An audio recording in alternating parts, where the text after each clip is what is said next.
Hello, this is Dave Christie with a quick report on a congressional town hall meeting just held by Congressman Adam Smith of Washington State's 9th Congressional District. I went there as representing the national slate of LaRouche Democrats who are providing the only clear solution out of this crisis. As LaRouche has emphasized, either we're going to get Glass-Steagall in through Congress now, or civilization's not going to survive.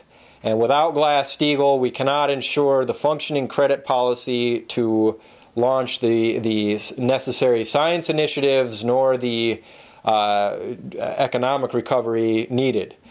Now, what Congressman Smith presented was, graphs and pie charts and so forth, showing the budget deficit and the need to cut, and effectively asking the audience members which of the aspects of the budget should be cut.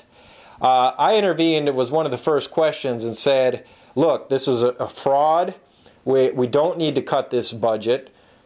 Wall Street is sitting there with trillions of dollars in direct bailout or guarantees, and that Roosevelt never would have bailed these guys out, and that Glass-Steagall has now been introduced into Congress. Marcy Kaptur's asked her colleagues to sign on, and will you, Congressman Smith, sign on to Kaptur's letter? And if Obama vetoes it, will you dump him? Well, I can answer your second question first. I would not impeach a president for opposing a return to Glass-Steagall. I just wouldn't.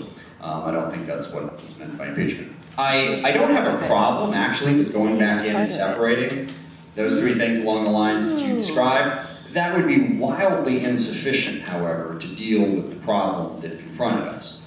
Because, to begin with, a lot of the folks who led us down the subprime road were not commingling any of that. Washington Mutual, IndyMac, Countrywide, they were all commercial banks. They simply were being very creative about their financing.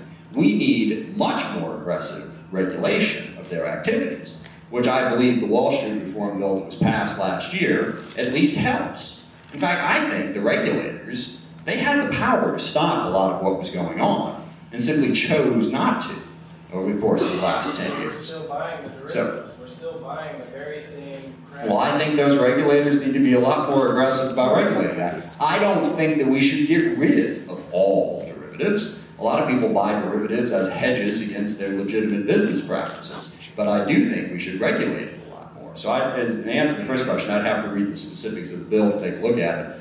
But I don't have a problem with thinking of ways to get better regulation of the financial industry. I've voted for them before, and I'll vote for them again. Go over here. Yes, ma'am. No. Now, from Congressman Smith, he's known for evasion and sophistry. He said, no, he wasn't going to impeach Obama, and that he'd, of course, he'd have to read the letter. But more importantly, is he defended Wall Street, said that certain derivatives are necessary. The financial reform bill has already well on the way of solving the crisis, and we don't really need Glass-Steagall. So those are words that he will regret later. One of my colleagues challenged Congressman Smith to throw off his Wall Street masters and grow a pair. And then at the end, after nearly an hour, another one of my colleagues challenged him and said, "You're lying about the bailout. It's $15 to $20 trillion. What's clear is that we're not going to get Glass-Steagall with Obama in.